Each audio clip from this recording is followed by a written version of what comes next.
Well, why get married? Well, people want a partner. Half the dialogue that you hear between people, especially if they're single, is related to their desire to have a partner. And of course, half the dialogue you hear from people who are in a relationship is how to deal with problems in their relationship. But it's a very rare person who doesn't need and want an intimate relationship. And then you have to ask yourself, well, what does intimate mean? And the cheap interpretation of intimate is sexual, but that's a pale reflection in some sense of true intimacy, even on the sexual front, because true intimacy means getting to know someone. It's interesting that the biblical term for sexual congress is knowledge. And I think that's because the intimacy that brings about the highest level of sexual fulfillment, all things considered, has to be nested within a much more profound and properly integrated and oriented intimacy. And I think that most fundamentally that's to be found in the state of marriage. People often think about marriage as the death of sex, let's say, but permanent singlehood is also, by the way, the death of sex. And one of the things that we've seen as the sexual revolution has continued apace is that young people are, in some sense, more disturbed in their sexual orientation rather than less, turning to pornography and masturbation, and forswearing intimate relationships entirely, or forswearing sexual interaction of all sorts, even self-administered entirely. And that doesn't seem to be a plus. So you enter into marriage as an act of faith.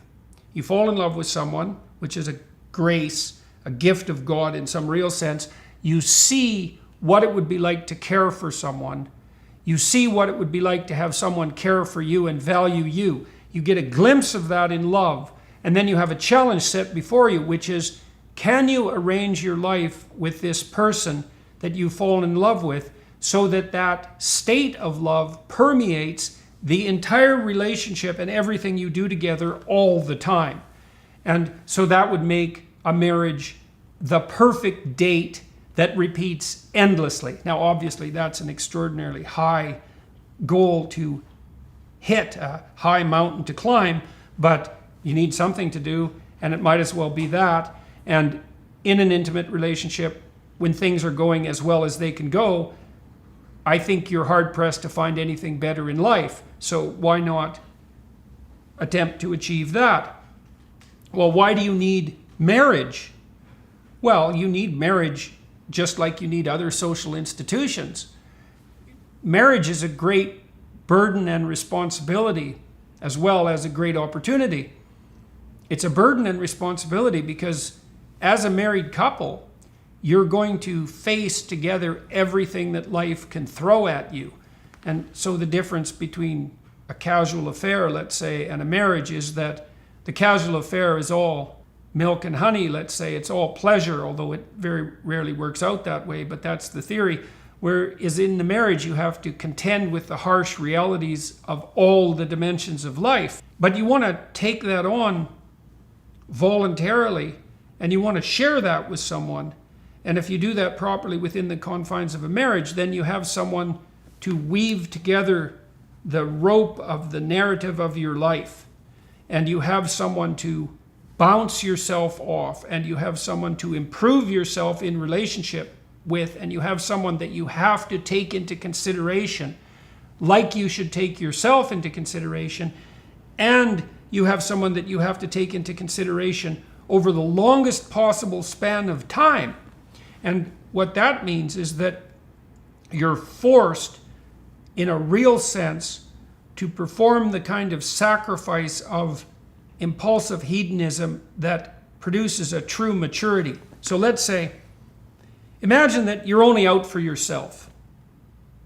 And maybe you are willing to use other people instrumentally, sexually, and your motivation is hedonism and pleasure come what may. It's like, okay, let's think about that. Well, what do you mean by pleasure? Do you mean pleasure in the next 30 seconds? Do you mean pleasure in the next 3 minutes? Do you mean pleasure tonight?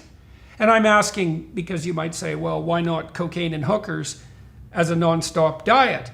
And the answer to that seems to be something like, Well, it might be good for 3 minutes or one evening, but the hangover the next day isn't to be desired, and that gets worse the more you walk down that hedonic route. And then there's the call of conscience that comes a knocking at 3 a.m. when you're hungover and dissolute after your idiot promiscuous rampage. It's a bad medium to long-term strategy. So when we're talking about hedonism, we have to specify exactly what we mean. Are you doing what makes you happy in an impulsive way? Or are you doing what's best for you in the multiplicity of your iterations across the broadest span of decades? And then we would say, well, if you're acting properly in relationship to you and all of your future selves, then you're sacrificing the idiot impulsive hedonism of the present to a medium to long-term strategy that's preferable in all regards. And I would say that's part of developing an adult vision. And then you might say, well, I want to be free to pursue my hedonic demands, desires, whenever I want to, under whatever conditions prevail. And I would first say, well, do you really think that's possible? Like, how is that going to work? Second, aren't you just going to use other people for your own pleasure? Third, aren't you just going to use yourself for your own short-term and counterproductive pleasure? Fourth, how is that different from being a 2-year-old? There's nothing in that that's a mature vision. And so you could imagine, and this is a technical argument, that the nature of moral behavior is constrained by the fact of your repetition across the hours and days and weeks and months and years of your life. You have to act in relationship to yourself like you're a totality stretched across time. And so that means that, and this is why conscience bothers you if you betray yourself, is because your conscience is an indicator of behavior in relationship to the medium in the long run. Now, that means you have to treat yourself like you're a community that extends across time. And one way of learning how to do that, that's very profound, is to shackle yourself to another person, say within the confines of a marriage, because then you know that, well, you're going to be with that person for the minutes and hours and days and weeks and years of your life. And so you have to treat them in a manner that's reciprocal and productive, that grows positively over decades. And then you can imagine that there's a complex optimization problem that emerges out of that, which is, well, how do you treat someone in your moment-to-moment interactions so that the relationship blossoms into, well, let's say, continual love? And that's a good thing to aim at. And there's no difference between doing that and treating yourself properly. They're the same thing.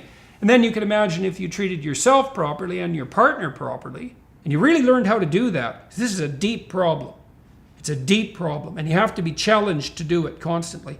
If you did that properly, first of all, there'd be nothing better that could possibly happen to you. And second, you'd have the perfect platform for having children.